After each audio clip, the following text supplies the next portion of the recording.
IPS Harshvardhan ಅವರು ಹಾಸನ ಜಿಲ್ಲೆಗೆ ನಿಯೋಜನೆಗೊಂಡಿದ್ರು. ವರದಿ ಮಾಡಿಕೊಳ್ಳಲು ಹೊಳೆನರಸೀಪುರ ಕಡೆಯಿಂದ ಜೀಪ್ನಲ್ಲಿ ಹಾಸನ ನಗರಕ್ಕೆ ಬರ್ತಿದ್ರು.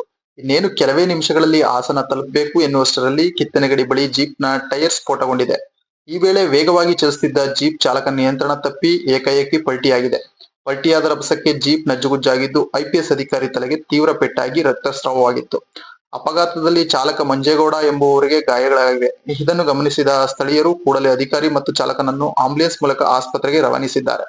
ಆದರೆ ಚಿಕಿತ್ಸೆ ಫಲಿಸದೆಯೇ ಐಪಿಎಸ್ ಅಧಿಕಾರಿ ಸಾವನ್ನಪ್ಪಿದ್ದಾರೆ.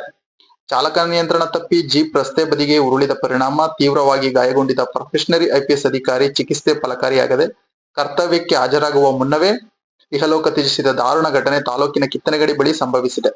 ಮೂಲತಃ ಬಿಹಾರ್ ಮೂಲದ ಹರ್ಷವರ್ಧನ್ ಮಧ್ಯಪ್ರದೇಶದ ರೇವಾ ಜಿಲ್ಲೆಯಲ್ಲಿ ವಾಸವಾಗಿದ್ರು. ಮಧ್ಯಪ್ರದೇಶದ ಐಐಟಿಯಲ್ಲಿ ಡಿಎವಿಐ ಎಂಜಿನಿಯರಿಂಗ್ ಪದವಿ ಮಾಡಿದ್ರು. 2022-23 ಐಪಿಎಸ್ ಬ್ಯಾಚ್ ನಲ್ಲಿ ತೇರ್ಗಡೆ ಹೊಂದಿ ಕರ್ನಾಟಕ ಕೆಡರ್ನಲ್ಲಿ ರಾಜ್ಯಕ್ಕೆ ಆಯ್ಕೆಯಾಗಿದ್ರು. ಮೈಸೂರಿನಲ್ಲಿ ಕರ್ನಾಟಕ ಪೊಲೀಸ್ ಅಕಾಡೆಮಿಯಿಂದ ಹಾಸನ ಜಿಲ್ಲಾ ಎಸ್ಪಿ ಕಚೇರಿಯಲ್ಲಿ ವರದಿ ಮಾಡಿಕೊಳ್ಳಲು ಬರುತ್ತಿದ್ದ ವೇಳೆ ಕಿತ್ತನೆಗಡಿ ಭಾಗದಲ್ಲಿ ಈ ಅಪಘಾತ ಸಂಭವಿಸಿದೆ.